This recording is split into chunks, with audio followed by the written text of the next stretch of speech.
you enjoyed the presentations and discussions as much as I did. Here's some of my main takeaways, but we'll still go through all the recordings more carefully. Simran Sethi delivered a very inspirational Eat, Grow, Save talk about the power of storytelling to engage with people and foster behavior change. She talked about the squishy and unscience things that need to be embraced, and she calls for humanity to show our ability to care, nurture, and restore. Shakuntala Tilsted, then, our keynote speaker, had 3 messages for us. 1, to increase the diversity of foods on our plate and consume more than just tuna and salmon, but include small crustaceans and other small fishes in our diets. 2, the need to understand synergies and trade-offs between land and water systems and to build integrated land-water management systems for resilient food systems. And 3, to bridge diverse nutritional traditional knowledge with modern technologies to advance food systems. The first scientific roundtable on value chains and food environments discussed ABD in value chains and development of innovative, healthy products based on agricultural biodiversity. Clearly, agrobiodiversity has a lot to offer in terms of food innovations, value chain development, and niche market development for hedonism, the pleasure of eating and discovering new foods, or for people attached to their cultural heritage to create a sense of belonging or to contribute to healthier diets. Besides making information on neglected and underutilized species more available, we also need to create more experience with diversity and value chains, such as better understanding farmers and informal markets and the role of small and medium enterprises. Interesting approaches of creating the experience of healthy, diverse eating through working with restaurants and chefs were presented. Scaling through public food procurement or tourism were mentioned as tools to shift consumption patterns and to trigger a change in production patterns. However, consumers can only become influential when an enabling environment is created to allow so. Urban planning, convenience, and sustainability are important elements of the food environment that merit more attention. The second roundtable on consumer behavior and healthy diets looked at consumers and dietary outcomes and touched on very interesting subjects, such as entomophagy or the ethnogastronomy of wartime, as well as optimizing diets for health and the environment. The session also discussed the importance of resilience and seasonality, whereby it became very clear that dietary patterns are quite complex and the contributions from wild, cultivated, and market sources are shifting substantially according to the seasons. Hence the need to consider this, as well as also a better understanding of the structural barriers to healthy eating, along with individual consumer interests and motivations. We also need to better understand the competing forces that are keeping people away from consuming healthy diets. And it's not always about reinventing the wheel, sometimes rediscovering traditional recipes, foods, processing techniques, etc., and blend this with modern technologies, for instance, in processing to improve safety and efficiency can do a long way. Another takeaway for me from that session was that agroecology was found to be correlated with improved diet quality in Ecuador, and this through choices related to exerting cultural identity. This is very encouraging. More studies linking biodiversity management strategies, not only with climate adaptation and production outcomes, but also with dietary outcomes and cultural heritage, are needed. At the end, the moderator called for connecting and creating a community of practice around consumer behavior, agricultural biodiversity, and healthy diets. Over lunch, we had a very interesting session on indigenous people's food systems. From this session, I take home the 5 characteristics as to why indigenous food systems are game changers and important for the future. These were shared by the ambassador of Mexico in Rome. 1, indigenous peoples believe that humans are not above, but part of the ecosystems. 2, indigenous governance systems give priority to solidarity, which is vital in the quest to find new development paradigms. Indigenous peoples maintain an abundance of knowledge, and the richness of indigenous peoples' diets and larger use of all resources is a reducing dependency on few commodities. The resilience of indigenous peoples' food systems emanates from respect and understanding of agricultural biodiversity and natural resources.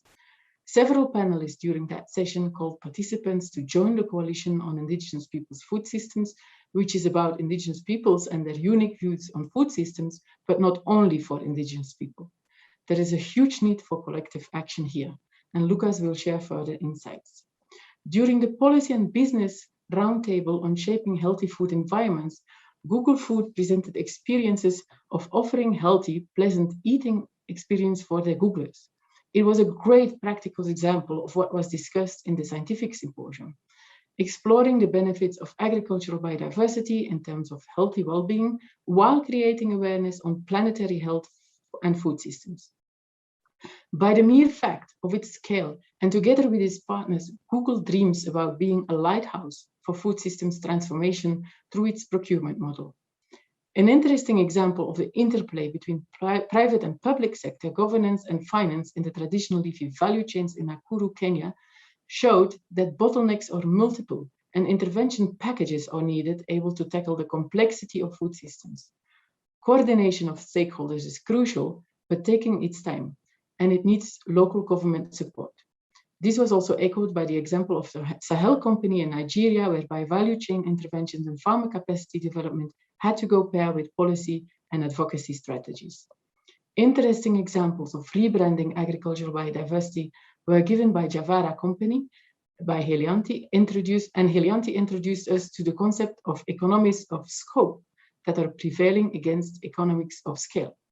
Agricultural biodiversity farms easily fill up a store instead of several supermarkets with one product.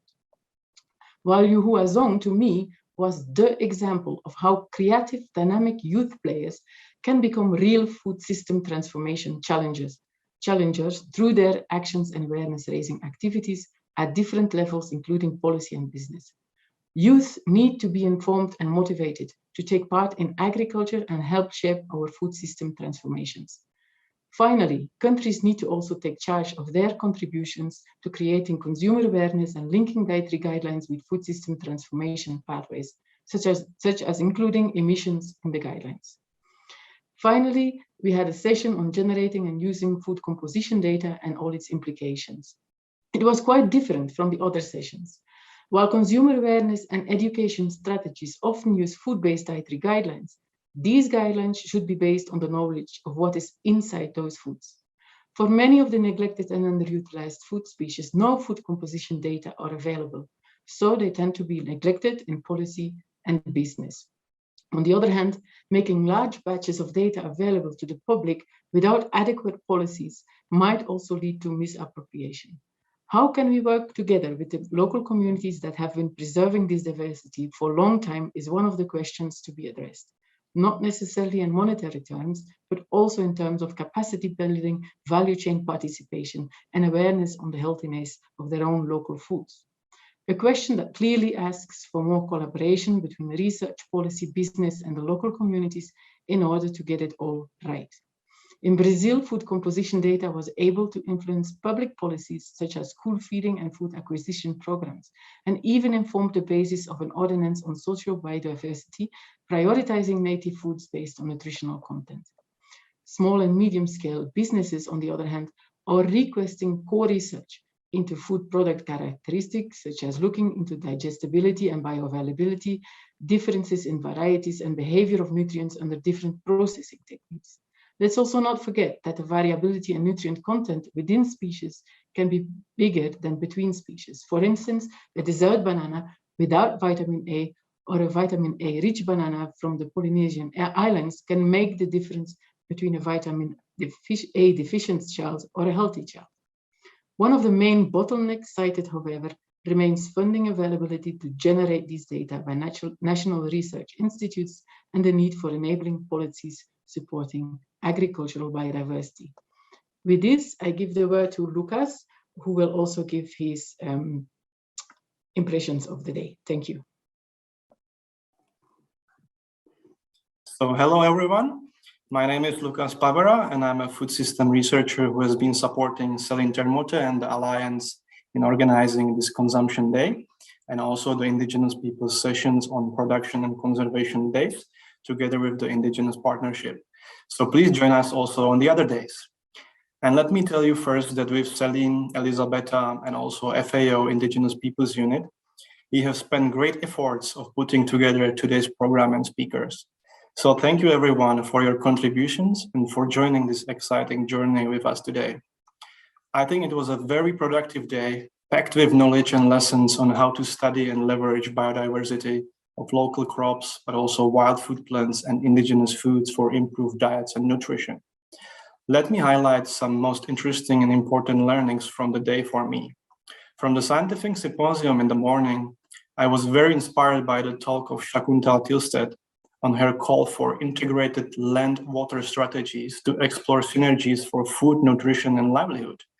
That connection of land and water sounds very important and holistic, but maybe not so easy to integrate these aspects.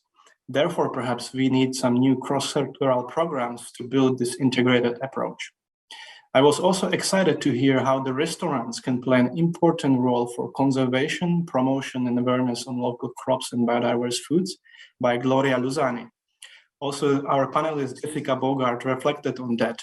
Restaurants as educational places, that would be really great. Jessica Bogart also brought another interesting point, which is the convenience factor, which is one of the most important determinants of dietary choices, actually. But we don't have enough understanding and measures to quantify and understand this factor, despite its importance. So maybe this needs to be addressed in future nutrition studies. Then at the Indigenous People sessions, we have heard many outstanding speakers highlighting the crucial role of Indigenous peoples and their food systems for agrobiodiversity, culture, and diets. In fact, Indigenous peoples are the ones who maintain the highest agrobiodiversity. So how can we work on agrobiodiversity without Indigenous peoples? I think we need to acknowledge this and strengthen our support of Indigenous peoples. We heard that many current programs, such as subsidies of rice or intensive cropping, are having detrimental effect on Indigenous peoples and biodiversity. Therefore, we should revisit these programs. This may need to involve changing policies, funding approaches, and ultimately working together with Indigenous peoples in a culturally sensitive way and co-creating the actions and biodiverse future together. It was therefore a pleasure to hear from numerous speakers that this work will be taken forward through the new coalition on Indigenous peoples' food systems that emerged as an outcome of UN Food Systems Summit. And let me just quote Mr. Frank Roy from the Indigenous Partnership, that Indigenous peoples are not vulnerable, but they are often put into the situation of vulnerability. There will be no agriculture without agrobiodiversity, and there will be no agrobiodiversity without Indigenous peoples. And then in the afternoon, Policy and Business Forum, I really enjoyed the presentation of Helianti Hilman from Jawara in Indonesia, who talked about rebranding and digitalization of food biodiversity. She mentioned that conserving indigenous agrobiodiversity is not romantic, but it makes full sense. But that we need to better understand the consumer and provide good food, good health, and good deed. Also, as Celine mentioned, Jawara came up with a very interesting concept called economy of scope, contrary to economy of scale. And that could be really an example of changing the narrative. The second roundtable on food composition data was a very interesting panel, and it brought important discussion on what are the opportunities as well as barriers for using these data. From Ruth Sharon Deere, we heard that dietary energy can be supplied without diversity, but that micronutrient requirements cannot be supplied without biodiversity. And the whole food system discussion today is now recognizing the need to move from food security in terms of energy to nutritious diets and biodiverse foods. Therefore, I believe the food composition data will play a more and more important role.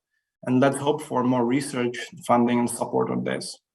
And to conclude, I think it was very important that we have heard the knowledge, experiences, and ideas from different types of stakeholders, which is very crucial in the current context and need for food system approaches. So let us build on this, continue this discussion, and foster new cross-sectoral cooperation for holistic actions and solutions. Thank you very much, and over to Elisabetta. Hello to everybody, also from my side. I'm Elisabetta Lupotto of the Agricultural Research Council for Agriculture and Research, and I belong to the Research Center for Food and Nutrition. I really want to congratulate with the organization, with all the speakers and moderators of today, because it was really a great day. It was a great platform of speakers from all over the world, representing realities describing the biodiversity of our planet in terms of food production, food systems and environments, traditional consumption and eating habits, and addressing the issue of future adoption of sustainable practices to allow agrobiodiversity preservation. There has been a very, very nice summer up from the other two colleagues who spoke before me. So then what could I else? But I want to say, just underline the take-home message of this evening that I got. It is preserving by knowing. So we went through different round tables, and in all round tables there was a specific reference to agrobiodiversity and what the local agrobiodiversity knowledge and tradition is important for the agricultural production and for the food security of the region of the world. I like to underline this importance of the knowledge of local food tradition that often is based on local production and traditional food, and the importance of nutritional education, because it is essential that in all the regions of the world, there is a measure that addresses young people to the kids from the primary school, from the very, very beginning, to address to local foods and to the value of their agrobiodiversity production. We had the first round table as the value chains and food environments. It was extremely interesting to know about nutritional value of foods themselves and the importance of the consumer awareness, the importance of nutritional education, and the measures for accompanying kids from the beginning of school to adopt correct diets and get familiar in eating local and non-processed food. In the second round table of consumer awareness and the healthy diets, it was underlined how much the indigenous food represent a source for food security in many regions of the world. Discussions on how local traditional food system might be considered the most adequate for the best resilience in view of food security in many regions of the world. And the third roundtable about indigenous people and healthy diets, it was interesting the reasonments on how to take on board local governments in appreciating the importance of agrobiodiversity conservation and indigenous food as a practical strategies of engaging youth in local yet healthy food business and indigenous food tradition and knowledge, and to breeding priorities that have traditionally neglected nutrition in favor of other benefits, and the conciliation of modern agricultural practices with the conservation priorities. All this was then again treated and discussed in the Policy and Business Forum of the afternoon in the roundtable of Shaping Diverse Food Environments for Healthy Diet and Life, how to integrate local traditional food into the daily eating habits in the very diverse realities. The importance, it was underlined very much of several times, of the dietary guidelines to make people aware of the importance of the nutrition and to know exactly what is important for their good health maintenance. Limit the further aggravation of the genetic erosion of the species which are local and derived directly from the agrobiodiversity treasure of each local area of the world. A focus should be to conserve and traditional eating habits, to promote the conservation of such food plants and make people aware and policymakers aware about the importance of the characterization of the local food. Indeed, it was underlined several times that we need to implement the food composition databases in each nation, because without that, it is impossible to drive and to address consumers for a good dietary intake. And the evaluation of the climate changes on the food composition. So we need to update our databases in function of the new occurring situation in which our cultivations are produced. And finally, the underline of the engagement of local community in the preservation of the agrobiodiversity as a real important and estimable value of the genetic pool that we have available for the food plants to assure food security for the planet. As I am the last one, I really want to thank again everybody, every attendee, every speaker, and every attendees to this great day, second day of the Congress, and give you the appointment to tomorrow morning. We still have a queue this afternoon. This afternoon there are still other events. And I want to remind yourself that now we jump on another platform, and we have on YouTube the possibility to follow the second day of our event, side event within the Congress dedicated to the Mediterranean diet. Thanks to all of you, and thank you very much to the organizer for this great opportunity.